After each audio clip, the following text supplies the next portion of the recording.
America భారతదేశం మీద 50% వరకు టారిఫ్ను పెంచిన తర్వాత ఆసక్తికరమైనటువంటి పరిణామాలు చోటు చేసుకుంటున్నాయి.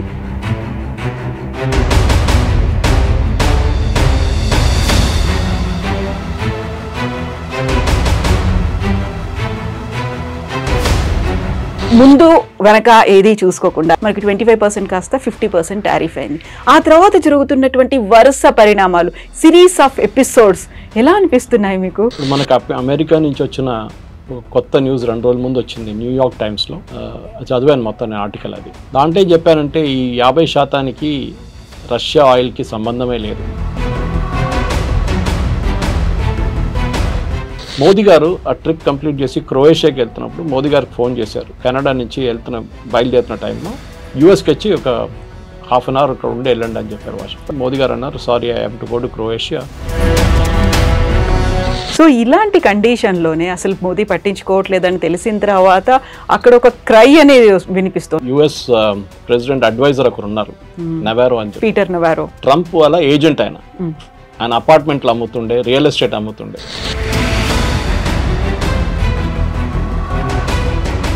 పుటిన్ 10 నిమిషాలు మోదీ గారి కోసం వెయిట్ చేశారంట. కొంచెం లేట్ అయిపోయింది మోదీ గారు రావడానికి హోటల్ నుంచి. దాని తర్వాత వాళ్ళిద్దరు కార్లు వెళ్ళిన తర్వాత వెన్యూకి చేరుకున్నప్పుడు కూడా, ఎస్సీఓ వెన్యూకి చేరుకున్నప్పుడు కూడా మళ్ళీ 15 నిమిషాలు కార్ లోపల కూర్చొని మాట్లాడారంట.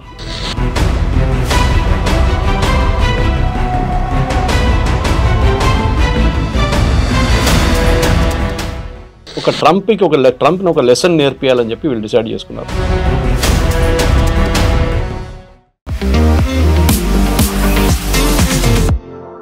నమస్తే, నేను Kavitha. Welcome to I dream news and నిజాలు. అమెరికా భారతదేశం మీద 50% వరకు టారిఫ్ను పెంచిన తర్వాత ఆసక్తికరమైనటువంటి పరిణామాలు చోటు చేసుకుంటున్నాయి.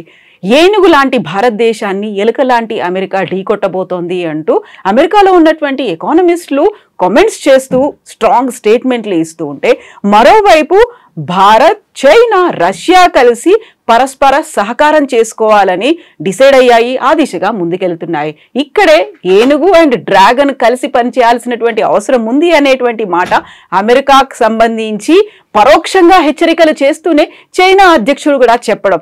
ఓవరాల్గా భారతదేశానికి సంబంధించి తీసుకున్నటువంటి స్ట్రాటజీ ఏంటి, చైనా అండ్ రష్యా ఎలా ఊతమివ్వబోతున్నాయి? మనతో పాటుగా ఉన్నారు సీనియర్ జర్నలిస్ట్ సురేష్ కొచ్చాతిల్ గారు. సురేష్ గారు నమస్కారం అండి.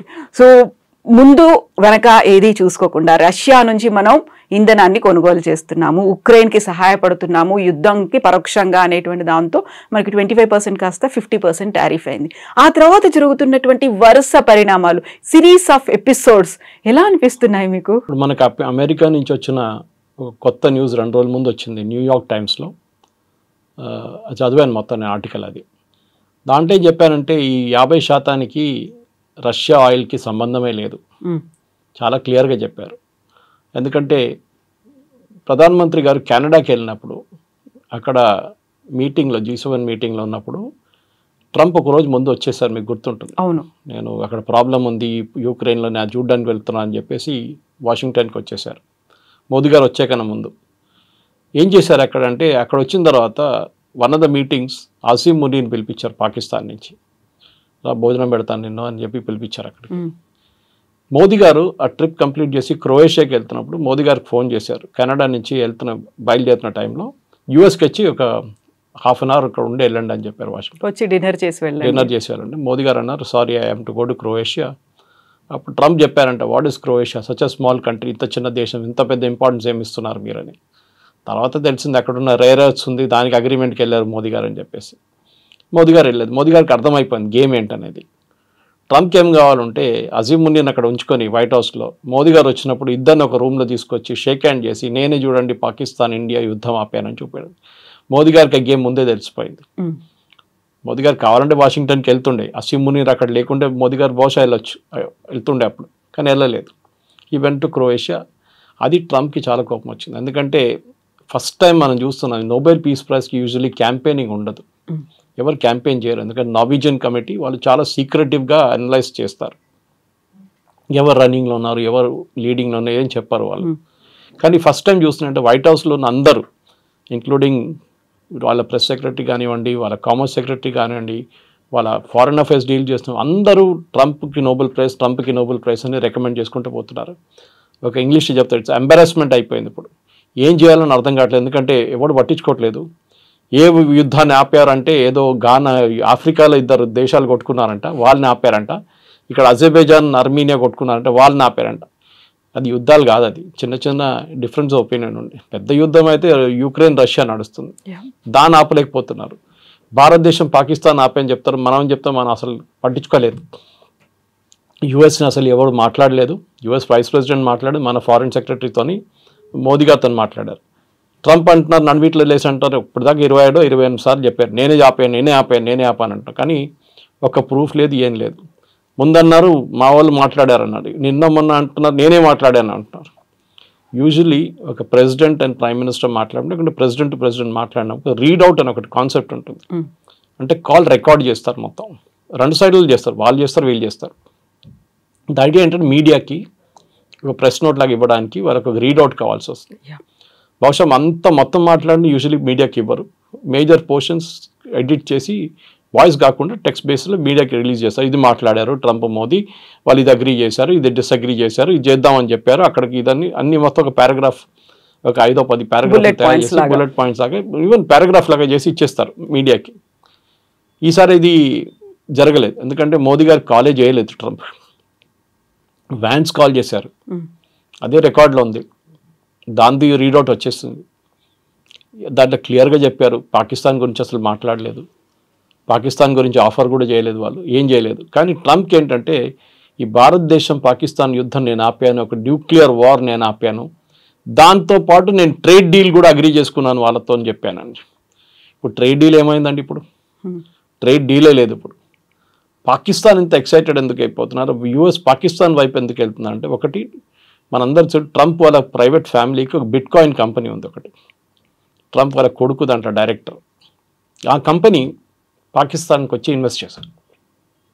పాకిస్తాన్లో ఉన్న కొన్ని ఆర్గనైజేషన్ దాంట్లో ఇన్వెస్ట్ చేశారు. అది లండన్ బేస్డ్ కంపెనీస్. ఈ లండన్ బేస్డ్ పాకిస్తానీ కంపెనీస్ అంతా పాకిస్తాన్లో ఉన్న ఆర్మీ జనరల్స్, అక్కడ ఉన్న arm forces, navy, air force, కానీ అక్కడ ఆర్మీ అన్నిటికంటే పవర్ఫుల్. ఆర్మ్ ఫోర్సెస్లో ఇల్లీగల్గా సంపాదించిన డబ్బులు లండన్లో తీసుకెళ్ళి పెడతారు వీళ్ళు. అది అన్నారు స్టార్టింగ్ యాయ్యా ఖాన్ నుంచి పర్వేజ్ ముషరఫ్ దాకా అదే పనిచేశారు, జియా ఉల్ హక్ అందరూ. ఆ డబ్బులతోని వీళ్ళు అక్కడ అపార్ట్మెంట్లు కొనుక్కుంటారు, ల్యాండ్ కొనుక్కుంటారు, రియల్ ఎస్టేట్ కొనుక్కుంటారు, యూరోప్లో విల్లాలు కొనుక్కుంటారు ఈ పాకిస్తానీ జనరల్స్. దాంతోపాటు ఇట్లా ఇన్వెస్ట్మెంట్ కూడా చేస్తారు, ఒక అక్కడెక్కడ షేర్లు కొనుక్కుంటారని. డబ్బులు పెట్టుకొని ఈ యుఎస్ కంపెనీలో పాకిస్తానీ జనరల్స్, ఇప్పుడున్న అసీం మునీర్ వాళ్ళ ఫ్యామిలీ కానీ మిగతా వాళ్ళు అందరు కలిసి ఇన్వెస్ట్ చేశారు. కానీ దానికి ఒక ఫ్రంట్ కంపెనీ పెట్టారు, ఏదో పేరు పెట్టేసి సివిలియన్ కంపెనీ లాగా పేరు పెట్టేశారు దానికి. అది చాలా ఎక్సైటెడ్ అయిపోయారు ట్రంప్, ఎందుకంటే ఆయనకి చాలా మంచి డబ్బులు వచ్చేసినాయి సడన్గా ఫ్రీగా. అది కాకుండా బలూచిస్తాన్ వైపు ఉన్నప్పుడు ఖైబర్ పఖ్తూన్ఖ్వా దగ్గర రేర్ ఎర్త్స్ ఉన్నాయి చాలా మటుకు. దాంట్లో టంగ్స్టన్ ఎక్కువ, అక్కడ పెలేడియం ఉందని చెప్తున్నారు కానీ తెలియదు. టంగ్స్టన్ డెఫినెట్గా ఉంది అక్కడ ఏరియాలో, లిథియం కూడా ఉండొచ్చు అని చెప్తున్నారు. ఇది ట్రంప్కి కావాలి, ఎందుకంటే రేర్ ఎర్త్స్ చాలా పెద్ద కాన్సెప్ట్ అయిపోయింది. ఇప్పుడు కార్ల నుంచి మీరు ఏదైనా తీసుకోండి, దాంట్లో మ్యాగ్నెట్స్ కానీ మిగతా రేర్ ఎర్త్స్ యూజ్ చేయడంలో, చిప్స్లో తయారు చేయడంలో చాలా మటుకు రేర్ ఎర్త్స్ పనికి వస్తుంది. సో ట్రంప్ దాంట్లో ఇంట్రెస్టెడ్ అయిపోయారు. సో పాకిస్తాన్ వైపు నుంచి వాళ్ళు ఫ్రీగా ఇచ్చుకుంటూ వెళ్ళిపోతున్నారు, మనం ఏమి ఇవ్వట్లేదు. ట్రేడ్ టాక్స్ మొదలుపెట్టాం. ట్రేడ్ టాక్స్ ఏమన్నారు వాళ్ళు, మన వైపు నుంచి మనం దీనికన్నా ముందు కూడా మాట్లాడాం మీతో, దట్ మా దగ్గర నుంచి మీరు ఫ్రూట్స్ అండ్ వెజిటబుల్స్ కొనుక్కోవాలని చెప్పి మనం ఓకే అని చెప్పాం. అది కాకుండా మా దగ్గర ఫార్మింగ్ ప్రోడక్ట్స్ కొని మీరు కొనాలని చెప్పి, బియ్యం కానివ్వండి, గోధుమలు కానివ్వండి, మిగతా జవార్ కొనాలి, డైరీ ప్రొడక్ట్స్ కూడా కొనాలన్నా మేము కాదని చెప్పాం. ఎందుకంటే ఒకటి జెనెటికలీ మోడిఫైడ్ క్రాప్స్ మనం యాక్సెప్ట్ చేయం మన దేశంలో, చాలా పెద్ద ప్రాబ్లం ఉంది మన దగ్గర. డైరీ ప్రొడక్ట్స్ ఎందుకు వాడమంటే, డైరీలో యూజ్ చేస్తున్న ఫీడ్ అంటే అక్కడున్న ఆవులకి ఇస్తున్న ఫీడ్, అది ఆవులనే ఇస్తారు, మీట్ యూజ్ చేస్తారు వాళ్ళు. ఆలోచించండి, నాన్ వెజ్ ఫీడ్ ఇస్తారు వాళ్ళు. ఇదొకటి. ఇట్లాంటి పరిస్థితుల్లో మనం మన దగ్గర యుఎస్ నుంచి ఎందుకు కొనుక్కోవాలి? మనం మిగతా ప్రోడక్ట్స్ మనకు అబ్జెక్షన్ లేదు, అంత పెద్ద ప్రాబ్లం ఏం లేదు. ఇప్పుడు హార్లీ డేవిడ్సన్లో మీరు 50% డ్యూటీ పెట్టినా, 500% డ్యూటీ పెట్టినా, డెఫినెట్ ఈ హార్లీ డేవిడ్సన్ నడిపించాడు ఎట్లయినా నడిపించుకుంటాడు, బండి కొనుక్కుంటాడు, ఎందుకంటే అది చాలా రిచ్ ఫెలో, వాడికి ప్రాబ్లం లేదన్నమాట. సో ఈ ఒక ఇష్యూలో వచ్చినప్పుడు మీరు ఏం చూస్తున్నారంటే, స్పెసిఫిక్గా ఈ ట్రంప్కి చెప్పిన ఒక కాన్సెప్ట్ ప్రకారం ట్రంప్ ఏమంటున్నారంటే, నాకు జీరో యాక్సెస్ కావాలి, ఇప్పుడు మొన్న యుఎస్ సుప్రీంకోర్టు ఒక కేసు ఒకటి వెళ్ళింది అపీల్స్ కోర్ట్ నుంచి, మీరు వినుంటారు. 6-4 జడ్జ్మెంట్లో ట్రంప్కి ఏం చెప్పారంటే you cannot give this rules, you cannot make rules like this, ఇది టారిఫ్ గురించి. దాని పవర్స్ కాంగ్రెస్ దగ్గరే ఉందని చెప్పారు. సో కొట్టిపడేస్తారు, కానీ ఒక రిలీఫ్ ఇచ్చారు. అక్టోబర్ 1st వీక్ దాకా మీరు అపీల్ చేయొచ్చు సుప్రీంకోర్టులో అని చెప్పేసి అక్కడ నడుస్తుంది ఆ కేసు ఒకటి. కానీ మెయిన్గా ట్రంప్కి ప్రాబ్లం ఎక్కడ వస్తుందంటే మోదీతోని ఈ ఆయిల్ కాదు, ఆయిల్ అని మాట్లాడుకుంటాం కానీ oil is not the major issue. Oil ఒక ఇష్యూనే, కానీ రష్యన్ ఆయిల్ మనం ఏం చేస్తున్నాం, మన రష్యా దగ్గర నుంచి ఎందుకు కొన్నాం, ఇది మన హిస్టరీకి వెళ్ళాల్సి వస్తుంది. 2 సంవత్సరాల ముందు యుద్ధం మొదలైనప్పుడు ఆయిల్ $120 ఒక బ్యారెల్కి వెళ్ళిపోయింది.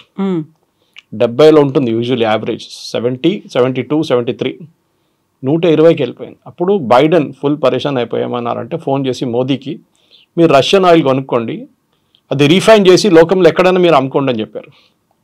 సో మన దగ్గర ఉన్న ప్రైవేట్ కంపెనీస్ కానీ, అది రిలయన్స్ ఉండొచ్చు, నయారా ఉండొచ్చు, అది కాకుండా మన పబ్లిక్ సెక్టర్ యూనిట్స్ ఉండొచ్చు, IOCL, HPCL, వీళ్ళు ఏం చేశారంటే మొత్తం రష్యా నుంచి $40 కొనుక్కున్నారు ఆయిల్, క్రూడ్ ఆయిల్. దాన్ని రీఫైన్ చేసి డీజిల్ కానీ పెట్రోల్ కానీ మనం ఈవెన్ యూఎస్కి అమ్మాం మనం. ఇప్పుడు చూడండి మన వచ్చిన రిపోర్ట్లు ఏమంటున్నారంటే యుక్రెయిన్లో బిగ్గెస్ట్ డీజిల్ సప్లయర్ భారతదేశం అంట ఇప్పుడు. ఓకే, ఇక్కడ నుంచి అటు వెళ్తోంది అది. మన రష్యా నుంచి కొని రీఫైన్ చేసి యుక్రెయిన్కి ఇస్తున్నాం. అండ్ యుఎస్ ఏమంటున్నారు, భారతదేశమే దీనికి రీజన్, యుక్రెయిన్ రష్యా యుద్ధానికి కారణం మోదీ అంటున్నారు. మోదీ ఎక్కడ వచ్చారు, చైనా వెనకనే ఎక్కువ ఆయిల్ కొన్నారు కదా, చైనా మీద ఎందుకు పెట్టలేదు ఆంక్షలు మీరు? ఎందుకంటే చైనా మీకు చాలా క్రూషియల్ సప్లయర్.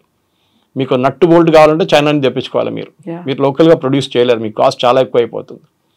చైనాని ఏం పెట్టట్లేదు, ఫస్ట్ 15 days అన్నారు, తర్వాత 90 days అన్నారు, మనతో అన్ని పోస్ట్పోన్ చేశారు. కానీ మన మీద 50% పెట్టారు. సరే పెట్టారు సార్, మనకు ప్రాబ్లం లేదు, మనం డీల్ చేసుకుంటున్నాం, కొత్త డీల్ చేస్తాం. దానికే మనం చూసాం మోదీ గారు ఫస్ట్ జపాన్కి వెళ్ళారు. జపాన్లో వెళ్ళి మోదీ గారు ప్రైమ్ మినిస్టర్ని కలిశారు, మాట్లాడుకున్నారు, బుల్లెట్ ట్రైన్లో ట్రావెల్ చేశారు, 8 బుల్లెట్ ట్రైన్కి అగ్రిమెంట్ సైన్ చేసుకున్నారు. మన వైపు నుంచి అక్కడికి వెళ్ళే ప్రోడక్ట్స్, అక్కడి నుంచి ఇక్కడికి వచ్చే ప్రోడక్ట్స్, ఈవెన్ జపాన్కి వెళ్ళే ముందు Maruti EV vehicles roll out చేశారు ఇక్కడి నుంచి, made in India make for the world అని చెప్పేసి కాన్సెప్ట్ మీద. సో భారతదేశం కొత్త మార్కెట్స్ యాక్సెస్ చేయబోతున్నారు, ఆల్రెడీ స్టార్ట్ అయిపోయింది ప్రాసెస్ అది. సో అక్కడే ట్రంప్కి పెద్ద ప్రాబ్లం వస్తుంది. ట్రంప్ ఏమనుకున్నారంటే మెక్సికో లాగానో కెనడా లాగానో కొంచెం స్క్వీజ్ చేస్తే భారతదేశం ఏడుస్తుంది, సరెండర్ అయిపోతారు. కానీ ఇప్పుడు చూస్తున్నాం మనం మోదీ గారు అసలు పట్టించుకోవట్లేదు. సో ఇలాంటి కండిషన్లోనే అసలు మోదీ పట్టించుకోవట్లేదని తెలిసిన తర్వాత అక్కడ ఒక క్రై అనేది వినిపిస్తోంది, ఒక భిన్నమైనటువంటి వాదనలు ఉన్నాయి. అయ్యో అనేటువంటి భావనతో పాటుగా ఎలా అయినా మళ్ళీ భారత్ మా కాళ్ళ దగ్గరికి వస్తుంది అనేటువంటి ఒక భావన ముందు కనిపించింది, కానీ అది మెల్లిమెల్లిగా డైల్యూట్ అయిపోయినట్టుంది కదా. చైనాలో జరిగినటువంటి యుఎస్ ప్రెసిడెంట్ అడ్వైజర్ ఒకరు ఉన్నారు, నవారో అని చెప్పి, Peter Navarro. He's actually an agent, is official diplomat కాదు ఆయన, అఫీషియల్ ఫైనాన్స్ పర్సన్ కూడా కాదు. ట్రంప్ వాళ్ళ ఏజెంట్ ఆయన అపార్ట్మెంట్లు అమ్ముతుండే, రియల్ ఎస్టేట్ అమ్ముతుండే. ట్రంప్కి వచ్చిన అడ్వైజర్గా తీసుకొచ్చారు ఆయన్ని, నెగోషియేటింగ్ చాలా బాగా చేస్తాడు కదా రియల్ ఎస్టేట్లో, మనం దీంట్లో పెట్టుకుందాం అని చెప్పి. మొన్న ఒక స్టేట్మెంట్ చూశారు, Brahmins are making money out of selling Russian oil అని చెప్పి. అది యూజువలీ వీళ్ళు బాస్టన్ బ్రాహ్మిన్స్ అని యూజ్ చేస్తారు, కానీ మన దాంట్లో అది ఎంత థింగ్ గాట్ బ్యాక్ ఫైర్డ్. ఎందుకంటే ఇదే కాన్సెప్ట్ రాహుల్ గాంధీ యూజ్ చేస్తున్నారు. బ్రాహ్మిన్స్ అన్ని ఉద్యోగాలు తీసుకెళ్ళిపోతున్నారు, బ్రాహ్మిన్స్ ఆర్ డబ్బులు అని మనకు తెలుసు. బ్రాహ్మిన్స్ రియల్ ఎస్టేట్ మన అందరికి తెలుసు. ఓకే, వాళ్ళు ఏ పరిస్థితిలో ఉన్నారు మన అందరికి తెలుసు. నేను ఇవాళ ఒక విద్యాశ్రమంకి వెళ్ళి వచ్చాను, చూశాను నేను అక్కడ వేద పాఠశాలలో. వాళ్ళ పరిస్థితి చాలా దారుణం ఉంది వాళ్ళది. వాళ్ళని ఇప్పుడే మనం కొంచెం ఎంకరేజ్ చేసి పైకి తీసుకుంది. వాళ్ళ ట్రెడిషనల్ ట్రేడ్ వాళ్ళ గుడిలో ఉంటుంది అంతే, వాళ్ళు దానికన్నా ఎక్కువ వాళ్ళు బయటకు రారు. సరే ఎప్పుడో జరిగింది, ఏదో అత్యాచారం జరిగిందని చెప్తున్నారు, కానీ ఈ బ్రాహ్మిన్స్ ఎందుకు తీసుకొచ్చారో అర్థం కావట్లేదు. Anyway that issue got back fired completely. ఇప్పుడు ఏం చేయాలని వాళ్ళకి అర్థం కావట్లేదు మీరు చెప్పినట్లు. ఇప్పుడు అదే పరిస్థితిలో ఫస్ట్ జపాన్కి వెళ్ళారు మోదీ గారు, ఈ అగ్రిమెంట్స్ అన్ని సైన్ చేశారు, 8 అగ్రిమెంట్స్ సైన్ చేశారు, చాలా సాలిడ్ అగ్రిమెంట్స్. అది కూడా ఇప్పుడు నుంచి 5 సంవత్సరాల లోపల ఫినిష్ అయ్యే ప్రాజెక్ట్స్ అన్ని చేసుకున్నారన్నమాట. జపాన్ దగ్గర మనం తీసుకోవాల్సింది టెక్నాలజీ, వాళ్ళకి చాలా అడ్వాన్స్గా టెక్నాలజీ వాళ్ళ దగ్గర కొంచెం స్ట్రాంగ్ పాయింట్. లాస్ట్ ఒక 10 సంవత్సరాలు ఆ టెక్నాలజీ కొంచెం చల్లబడిపోయింది వాళ్ళది, బికాస్ వాళ్ళ వాళ్ళది వాజ్ మేజర్ ఎక్స్పోర్ట్, ఎలక్ట్రానిక్స్ వాళ్ళది మేజర్ ఉండే. ఒక టైంలో మనం సోనీ అనే బ్రాండ్ వినంగానే మనం కన్ను మూసుకొని కొనేస్తుండే, కానీ ఇప్పుడు మార్కెట్లో చాలా మటుకు మిగతా బ్రాండ్స్ కూడా వచ్చేసినాయి. కొరియా నుంచి బ్రాండ్స్ ఉన్నాయి, చైనా నుంచి ఉన్న బ్రాండ్స్ ఉన్నాయి, చాలా మటుకు బ్రాండ్స్ వచ్చేసినాయి. సరే సోనీ ఇప్పుడు కూడా ఉంది, quality wise it's considered number 1. Japanese cars కూడా అంతే, మన దగ్గర ఒరిజినల్ మారుతి స్టార్ట్ అయినప్పుడు సుజుకి పార్ట్నర్ ఉండే, ఇప్పుడు నా సుజుకి ఎంటైర్ కంపెనీ వాళ్ళు కొనుక్కున్నారు. సో జాపనీస్ దగ్గర నుంచి మనకు టెక్నాలజీ వస్తుంది, మన వైపు నుంచి జాపనానికి వెళ్ళేది ఫార్మస్యూటికల్ కానీ మిగతా ప్రోడక్ట్స్ కానీ జపాన్లో తయారు చేయలేని ప్రోడక్ట్స్ మనం ఇక్కడ తయారు చేసి పంపిస్తాం, స్పెషల్లీ చిన్న చిన్న మిషనరీ పార్ట్స్ కూడా. ఒక టైప్ కూడా చేసుకుంటే మనకు చాలా బాగుంటుంది, మన మ్యానుఫ్యాక్చరింగ్ యూనిట్స్కి చాలా ఒక లెగప్ అంటారు ఇంగ్లీష్లో, అది వచ్చేస్తుంది. నెక్స్ట్ మోదీ గారు వెళ్ళింది షాంఘై కోఆపరేషన్ ఆర్గనైజేషన్ మీటింగ్కి. సో అక్కడ ఏం జరిగింది, జీ జిన్పింగ్ కానివ్వండి, పుటిన్ కానివ్వండి, మోదీ గారు, ఈ ముగ్గురు ఫొటోస్ మీరు చూసుంటారు. బాడీ లాంగ్వేజ్, ఎందుకంటే ఇది పెద్ద ఇండస్ట్రీ కవిత గారు, ఈ బాడీ లాంగ్వేజ్ రీడ్ చేయడం యూఎస్లో they are paid very well.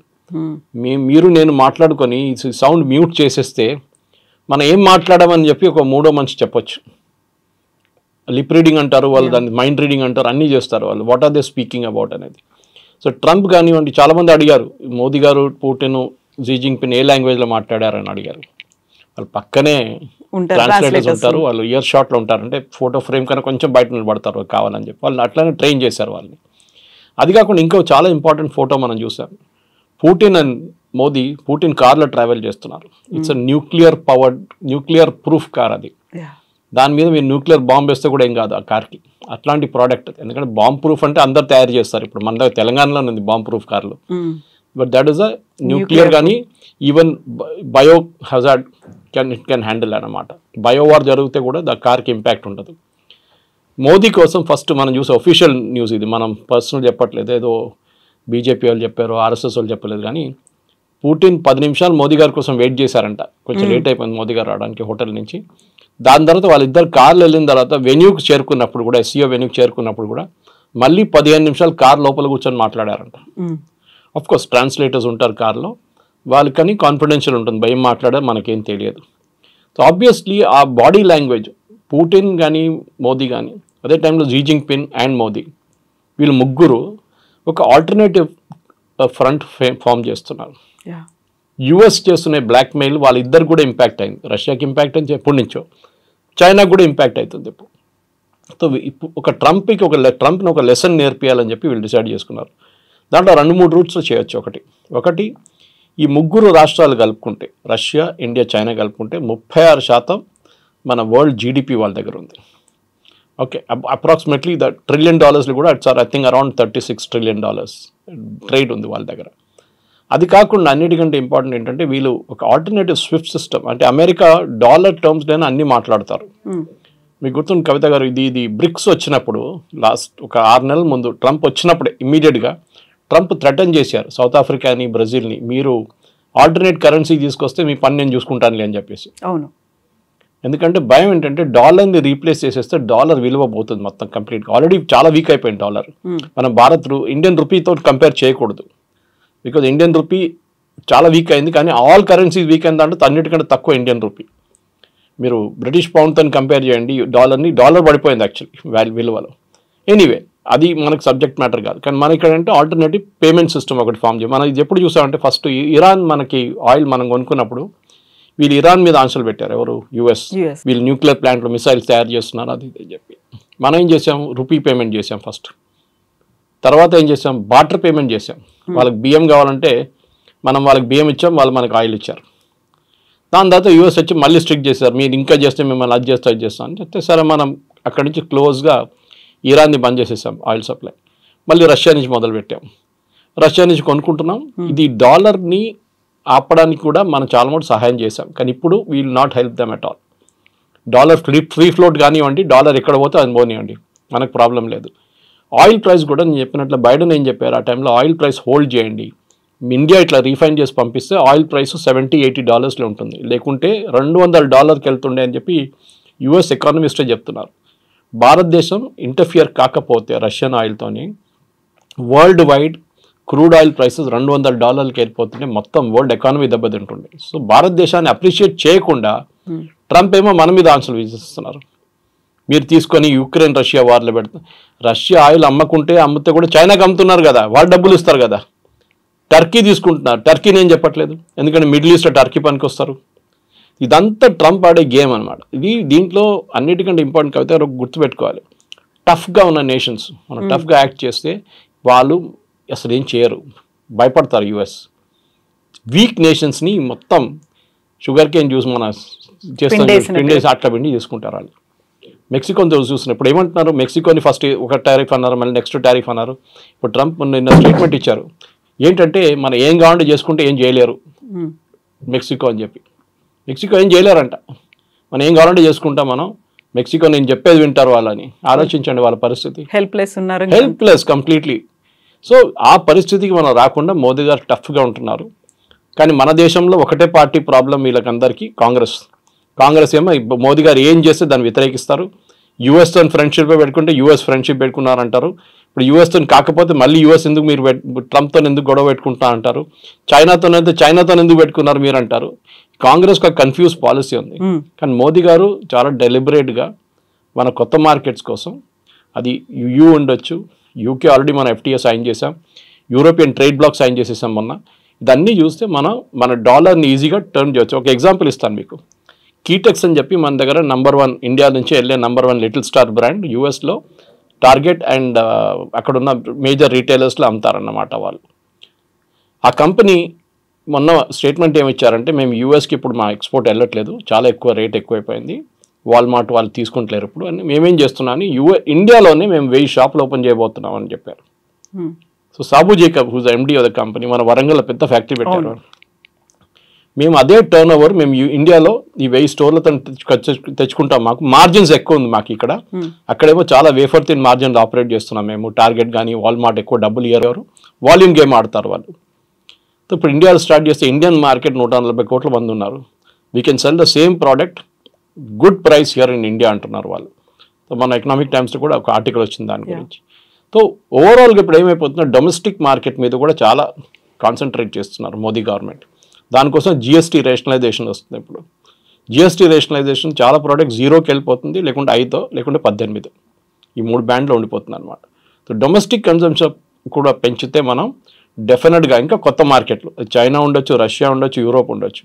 So ట్రంప్ని పక్కన పెట్టి ఇప్పుడు చూసిన మీరు చెప్పినట్ల సడన్గా ఇప్పుడు ఏం చెప్పట్లేదు వాళ్ళు అనుకున్నారు మా ఇండియాను కొంచెం థ్రెటన్ చేస్తే ఇండియా పడిపోతారు, 100% పెడదాం రేపు అన్నారు. పెట్టండి 100, ఎవరు కొంటారు? మీరు ఫార్మాస్యూటికల్స్ మీద ఎందుకు పెట్టట్లేదు? అవసరం ఉంది కాబట్టి. ఫార్మా ఎవరు అమ్మలేరు, మనం ఇచ్చిన రేట్కి ఇంకెవరు అమ్మలేరు యూఎస్కి. ఫార్మా మీద పెట్టట్లేదు. ఐటీ ఎందుకు పెట్టట్లేదు? ఐటీ మీరు యూఎస్లో ఇన్వెస్ట్ చేయాలన్నారు. నేను ఎగ్జాంపుల్ ఇస్తాను. మన సిఎన్ఎన్లో ఒక స్టోరీ వచ్చింది. యూఎస్కి షవర్ హెడ్స్, అంటే మన షవర్కి హెడ్స్ పాయింట్ ఉంటుంది కదా, అది చైనా నుంచి చాలా ఇంపోర్ట్ చేసుకుంటారు యూఎస్ కంపెనీస్ అందరూ. వాళ్ళ పేర్లు పెట్టి అమ్మేసుకుంటారు యూఎస్లో. ఆ కంపెనీ అక్కడిని తీసుకుని డ్యూటీ అంటే ఓల్డ్ డ్యూటీ కట్టి తీసుకొస్తే కూడా ఇప్పుడున్న ఎగ్జిస్టింగ్ డ్యూటీ కడితే కూడా $139 ఒక షవర్ హెడ్ వస్తుంది. మన దగ్గర అంత రాదు. మన దగ్గర $2,000 పడేస్తే మంచి షవర్ హెడ్స్ వస్తాయి. 2,000 కూడా అక్కర్లేదు, $1,000 కూడా వచ్చేస్తుంది. ఎనీవే అది యూఎస్ కాస్ట్ ఆఫ్ లివింగ్. అదే ప్రోడక్ట్ మీరు యూఎస్లో తయారు చేయాలంటే $259 అవుతుంది. సో ఈ కంపెనీ ఏం చేశారంటే ఒక సర్వే లాగా వాళ్ళు కస్టమర్స్ 25,000 కస్టమర్స్ ఉన్నారు, వాళ్ళకు రెగ్యులర్ కస్టమర్, వాళ్ళకు మెయిల్ పంపించారు.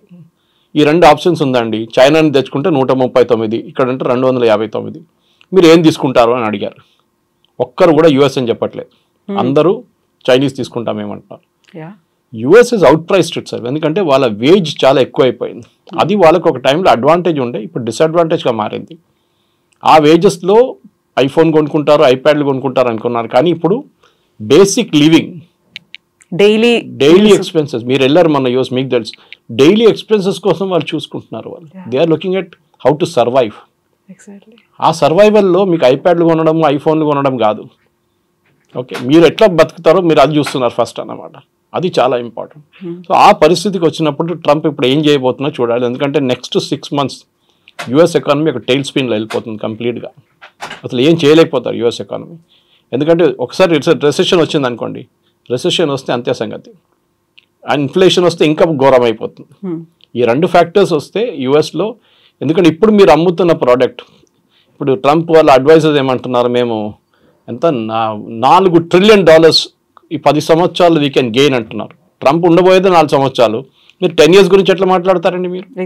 ఇంకో గవర్నమెంట్ వస్తారు, ఇంకో పార్టీ రావచ్చు, ఇంకేమైనా కావచ్చు, రేపు వీళ్ళ ప్రెసిడెంట్ వస్తే తీసేస్తాడు డ్యూటీలన్నీ. 4 trillion ఎవరు కడతారు? వాళ్ళ కంపెనీలు కడుతున్నారు. ఇండియా నుంచి మనం ఒక టీషర్ట్ పంపిస్తున్నప్పుడు $50 అనుకోండి, $50 మీద 50% పెడితే $75 అయిపోతుంది. $75 ఎవరు కడుతున్నారు? ఎక్స్ట్రా $25 కట్టేది అమెరికన్ కన్జ్యూమర్. కంపెనీ కడుతున్నారు, కంపెనీ అమ్మేటప్పుడు మళ్ళీ ఆ డబ్బులు సంపాదించుకుంటారు వాళ్ళు. సో ద ఫైనల్ లాస్ జరిగేది అమెరికన్ కన్జ్యూమర్ మీద. అది ఇప్పుడు కాదు, ఒక 2 నెలల్లో ఇప్పుడు తెలిసిపోయింది ఆల్రెడీ. ఇక్కడి నుంచి ఇంకా ముందుకు వెళ్తూ కంప్లీట్గా ఒక యూఎస్కి అక్కడున్న కన్జ్యూమర్కి ఇన్ఫ్లేషన్ మినిమం ఒక double-digit ఫిగర్లో వచ్చేస్తుంది. సో మనం ఇప్పుడు ఒక సేఫ్ గేమ్లో ఉన్నాము, మన స్ట్రాటజీ కూడా is going to work out. See అది ఎట్లా అంటే మెచ్యూర్ అప్రోచ్ ఉండాలి. ఇప్పుడు మనం మెచ్యూర్ అప్రోచ్ అంటే ప్యానిక్ చేయకూడదు. మనం చూసాం 50% పెట్టగానే ఉద్యానాలు బంద్ అయిపోయింది, తిరుపూర్ బంద్ అయిపోయింది, సూరత్ బంద్ అయిపోయింది, కంపెనీలన్నీ మూసేస్తున్నారు, కాన్పూర్లో మూసేస్తున్నారు అన్నది కాదు. ముందు యూఎస్ మార్కెట్ మనకు మార్కెట్లు ఉండే కదా. మీరు యూఎస్కి ఎందుకు వెళ్ళారు?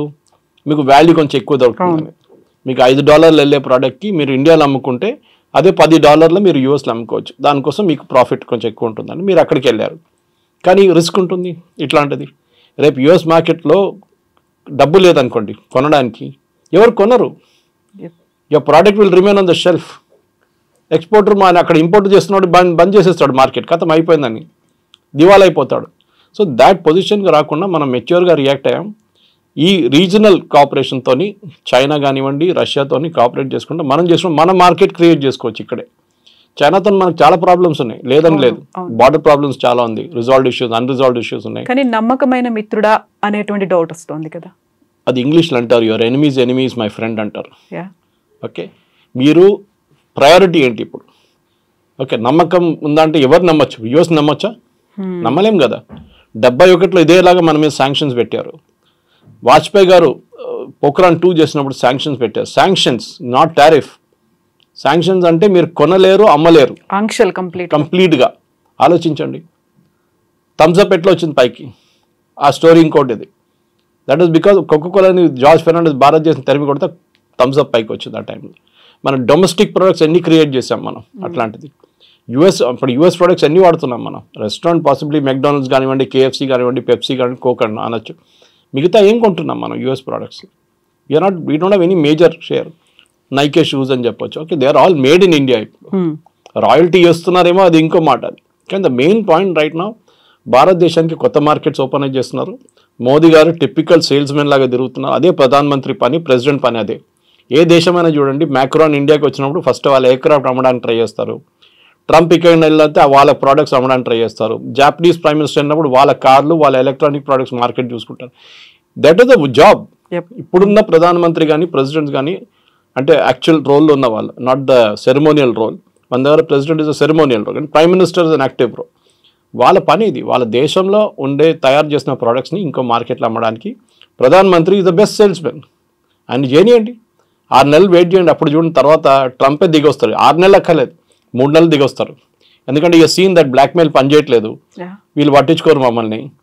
మళ్ళీ ఏం చేసుకుంటాం మనం, చలో జానేదో అని చెప్పి మళ్ళీ రిటర్న్ తీసుకుంటారు. లేకుంటే వాళ్ళు రష్యాతో వెళ్ళిపోతాడు, చైనాతో వెళ్ళిపోతారు, మాకు ఇంకా పెద్ద ప్రాబ్లం అదని చెప్పేసి.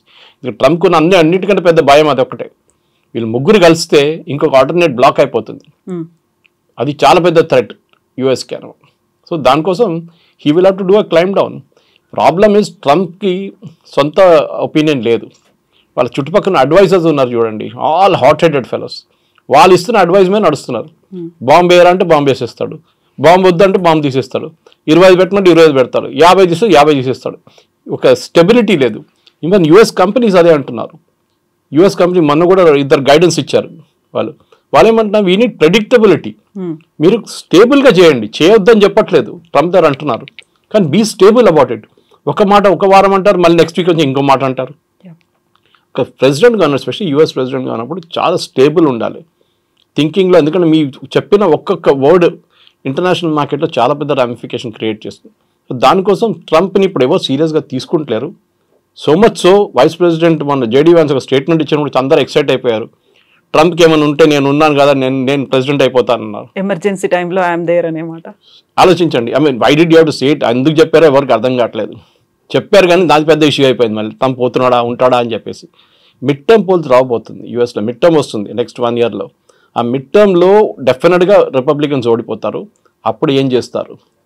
ట్రంప్కి సెనెట్లో మెజారిటీ ఉండదు, కాంగ్రెస్లో మెజారిటీ ఉండదు, బిల్స్ పాస్ చేయలేరు. దెన్ వాట్ హీల్ డూ, ఆయనకు దిగ రావాల్సి వస్తుంది. ఈ will have to bring back everything. Initially డోజ్ తీసుకొచ్చినప్పుడు చెప్పారు మేము ఇన్ని ట్రిలియన్స్ సేవ్ చేస్తా అన్నారు. ఇప్పుడు దాని గురించి అస్సలు మాట్లాడలేదు. Nothing was saved, only drama ఉండేది. ఇప్పుడు ఆ డ్రామా కూడా పోయింది. ఇది కొత్త డ్రామా ఇప్పుడు నడుస్తుంది. ఇది కూడా కొన్ని రోజుల తర్వాత అది కూడా ఉంటుంది. Yes sir, thank you so much sir. Thank you very much. And don't forget to subscribe to iDream. And for more videos, please subscribe to iDream. Please subscribe to iDream. Please subscribe iDream. And please subscribe to iDream. For more videos, subscribe to iDream. please like, share and subscribe to the channel. Congratulations, iDream. Subscribe to iDream. Subscribe to iDream. So subscribe to iDream Media. iDream ki iDream team andarki huge congratulations. Please subscribe iDream Media. Please subscribe to iDream. Subscribe iDream. Please subscribe to iDream. iDream అంటే నా కళల channel subscribe చేసుకున్న నోరు తిరుగుతలేదు, మీరైతే గంట గుర్తు కొట్టండి. For more such videos, please subscribe to iDream. Subscribe to iDream. Please subscribe to iDream. Please subscribe iDream Media. Please do subscribe to iDream. Please subscribe to iDream Media. For best entertainment and information, please subscribe iDream.